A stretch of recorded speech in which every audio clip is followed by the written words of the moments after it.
Panorama group, जो सोचता है वो करता है। आपके अपने सपनों का आशियाना। नमस्कार, आप देख रहे हैं सिटी पोस्ट और मैं हूं अभिषेक मिश्रा।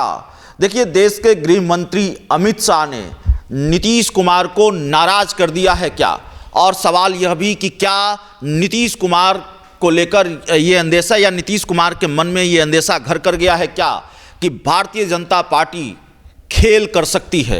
नेतृत्व का सवाल सबसे वाजिब सवाल है 2025 के विधानसभा चुनाव से पहले।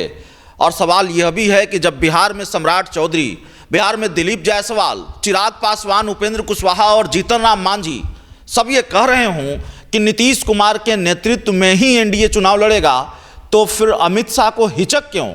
अमित शाह ने ये क्यों नहीं कहा, टाल मटोल क्यों किया, गोलमोल जवाब क्यों दिया कि पार्लियामेंट्री बोर्ड तय करेगी? और सवाल यह भी कि इससे पहले कब नीतीश कुमार के नेतृत्व के सवाल पर पार्लियामेंट्री बोर्ड, बीजेपी की पार्लियामेंट्री बोर्ड तय करती रही।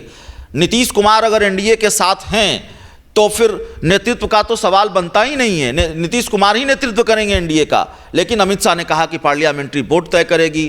तो जेडीयू का भरोसा क्या बीजेपी खो चुकी है और नीतीश कुमार की पार्टी के अंदर हलचल है? डैमेज कंट्रोल की कोशिश की गई। आपने कल देखा कि अचानक नीतीश कुमार बीमार हो गए, सारे कार्यक्रम रद्द कर दिए गए। और जाहिर तौर पर अगर नीतीश कुमार को लेकर ऐसी खबरें आती हैं तो फिर किस तरह के कयास लगने शुरू होते हैं बताने की ज़रूरत नहीं है। तो आनन फानन में मीटिंग हुई। मीटिंग के बाद बीजेपी के नेताओं ने कहा नहीं नीतीश कुमार ही चेहरा होंगे, डैमेज कंट्रोल। दिल्ली में भी बैठक की खबर है। तो अमित शाह का एक बयान और उस बयान से पूरा एनडीए हिला हुआ है। नीतीश कुमार के डर से बीजेपी सहमी हुई है कि नीतीश कुमार फिर कोई खेल न शुरू कर दे। हमारे साथ हमारे एडिटर सर हैं। सर, अमित शाह बिहार भी आ रहे हैं, लेकिन उससे पहले जो उन्होंने बयान दिया एक तरह से बैक फायर कर गया वो बयान, और पटना से लेकर दिल्ली तक भूचाल आ गया। देखिए, अमित शाह के बयान को लेकर चर्चा तो है, सियासी उबाल है, और मुझे लगता है कि जेडीयू की चिंता बढ़ गई है, क्योंकि अमित शाह भी बिहार के अपने नेताओं की तरह कह सकते थे कि भाई इसमें सवाल कहाँ है, नीतीश कुमार ही सीएम होंगे, नीतीश कुमार के नेतृत्व में ही एनडीए चुनाव लड़ेगा। लेकिन सवाल जब पत्रकारों ने पूछा तो उन्होंने कहा कि पार्लियामेंट्री बोर्ड की बैठक होगी, उसमें तय होगा। मतलब अभी तक तय ही नहीं है कि नीतीश कुमार के नेतृत्व में चुनाव बीजेपी लड़ेगी, नीतीश कुमार सीएम होंगे। इसका मतलब तो यही जाता है। तो मीडिया में चर्चा चलने लगी कि महाराष्ट्र वाला खेला बीजेपी बिहार में कर सकती है।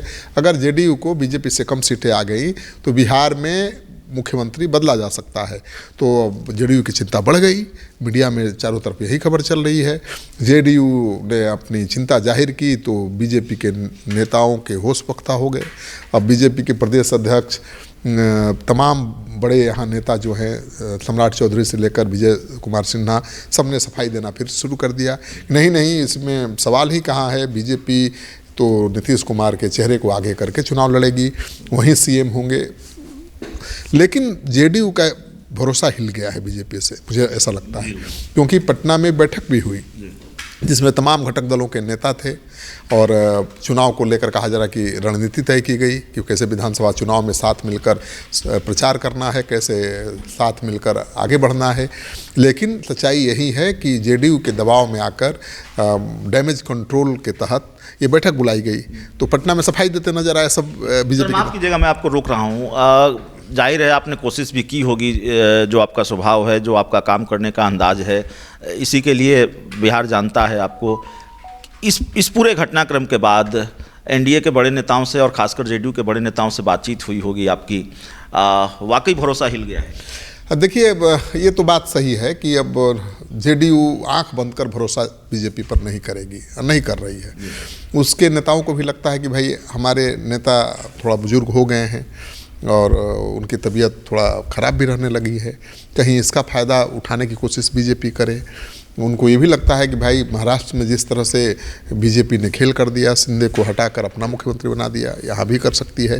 देखिए, बीजेपी ने नीतीश कुमार को 43 विधायकों वाली पार्टी के नेता होने के बावजूद सीएम बनाया, ये सही बात है। और बीजेपी के नेता यही तर्क दे रहे हैं कि जब 43 विधायकों वाली पार्टी थी तब भी हमने बनाया, तो अब क्यों नहीं बनाएंगे। लेकिन सवाल ये है कि उस समय परिस्थिति अलग थी। अभी परिस्थिति थोड़ी अलग है। महाराष्ट्र में जो बीजेपी ने किया उसके बाद परसेप्शन चेंज हुआ है और अब जेडीयू के नेता मान रहे हैं कि बीजेपी बिहार में भी ज़्यादा सीट जीत गई तो खेल कर देगी, क्योंकि चिराग पासवान उसके भरोसे में है, उपेंद्र कुशवाहा भी उसी के भरोसे में है, वो भी बीजेपी की भाषा बोल रहे हैं। वो भी कह रहे हैं कि भाई ये सब तो बैठक में तय होगा ना, मिलजुल कर तय करेंगे। वो भी नहीं कह रहे हैं कि नीतीश कुमार के नेतृत्व में चुनाव लड़ा जाएगा। तो उन्होंने पैतरा बदल दिया है। जीतन राम मांझी बीजेपी को छोड़कर कहीं जाएंगे नहीं।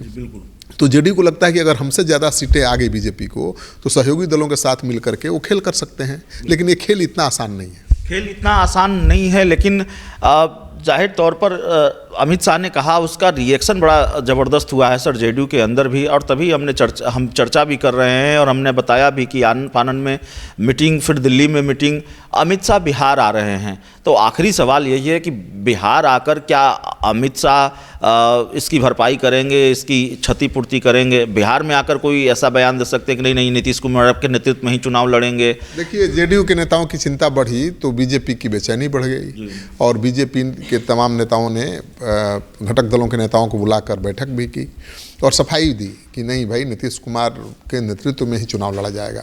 लेकिन बीजेपी के नेता तो शुरू से कहते रहे कि नीतीश कुमार के नेतृत्व में चुनाव लड़ा जाएगा, नीतीश कुमार ही सीएम होंगे, लेकिन अमित शाह ने तो कुछ और ही कह दिया।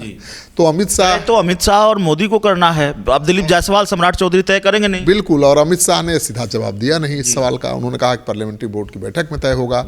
मतलब साफ है कि अभी तक तय नहीं है। तो जेडीयू की बेचैनी स्वाभाविक थी। यहाँ के प्रदेश नेताओं के आश्वासन पर भी जेडीयू को भरोसा नहीं है, इसीलिए अब दिल्ली में बीजेपी के नेताओं को बुलाया गया है। प्रदेश अध्यक्ष भी चले गए हैं, सम्राट चौधरी, सारे दोनों डिप्टी सीएम चले गए हैं।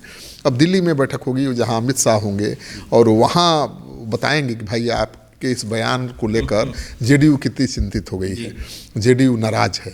तो वहाँ मुझे लगता है कि डैमेज कंट्रोल की कोशिश अमित शाह करेंगे। एक आखिरी सवाल है सर कि जब तक पूरा डैमेज कंट्रोल न हो जाए, पता नहीं मुझे ये सवाल करना चाहिए नहीं करना चाहिए, लेकिन जब तक डैमेज कंट्रोल न हो जाए, जब तक अमित शाह ये आश्वस्त न कर दें नीतीश कुमार को कि भाई नेतृत्व आपका ही होगा, आप ही सीएम फेस होंगे, तब तक क्या नीतीश कुमार बीमार रहेंगे? आपको याद रखना चाहिए प्रशांत किशोर का वो बयान भी बहुत वायरल है सोशल मीडिया में। वो कह रहे हैं कि बीजेपी की हिम्मत ही नहीं है कि वो नीतीश कुमार के नेतृत्व में चुनाव लड़ने का ऐलान कर सके। वो कह ही नहीं सकती है कि नीतीश कुमार मुख्यमंत्री होंगे, क्योंकि ऐसा ऐलान करके चुनाव में उतरेगी तो लोग उसे धूल चटा देंगे। देखिए कितना डरा रहे हैं प्रशांत किशोर। और बीजेपी के नेता अमित शाह के बयान से तो ऐसा ही लग रहा है कि बीजेपी को वाकई डर लग रहा है कि नीतीश कुमार के नाम पर चुनाव लड़ेंगे तो कुछ दिक्कत हो जाएगी या परेशानी हो जाएगी। इसलिए उन्होंने जवाब घुमा फिरा कर दिया और कहा कि संसदीय बोर्ड का बैठक में फैसला होगा। सवाल ये उठता है कि नीतीश कुमार भी तो खेला कर सकते हैं, वो भी तो मजे हुए खिलाड़ी हैं और वो स्वस्थ तो तभी नजर आएंगे जब बीजेपी की तरफ से एकदम पूरा ठोक बजा के आश्वासन मिल जाए कि नहीं भाई कुछ नहीं हो सकता है, आप 40 जीतेंगे तब भी आप ही मुख्यमंत्री रहेंगे। और बीजेपी की मजबूरी भी है, केंद्र में जो सरकार है बीजेपी की वो नीतीश के सहारे है, तो इतना आसान नहीं है। दूसरी बात यह है कि बीजेपी तभी खेल कर पाएगी जब बिहार में आरजेडी या कहिए महागठबंधन के साथ मिलकर भी नीतीश कुमार सरकार बनाने की स्थिति में नहीं आएंगे। यानी नीतीश कुमार 40 से नीचे रह जाएंगे और तेजस्वी यादव 50 के आसपास रह जाएंगे। मतलब 100 का आंकड़ा पार नहीं करे महागठबंधन जेडीयू को मिलाकर, तभी ये खेल कर सकते हैं, ऐसे खेल नहीं होगा। आसान नहीं है, लेकिन मंशा भारतीय जनता पार्टी की है कि किसी नए नेतृत्व पर विचार हो। सहमत का खेल शुरू हुआ, खेल नीतीश कुमार ने भी शुरू किया और उसके बाद भारतीय जनता पार्टी बैकफुट पर है। अब अमित शाह बिहार आकर क्या मैसेज देते हैं, क्या बयान देते हैं, इस पर भी निगाहें टिकी हुई होगी। बहुत बहुत धन्यवाद।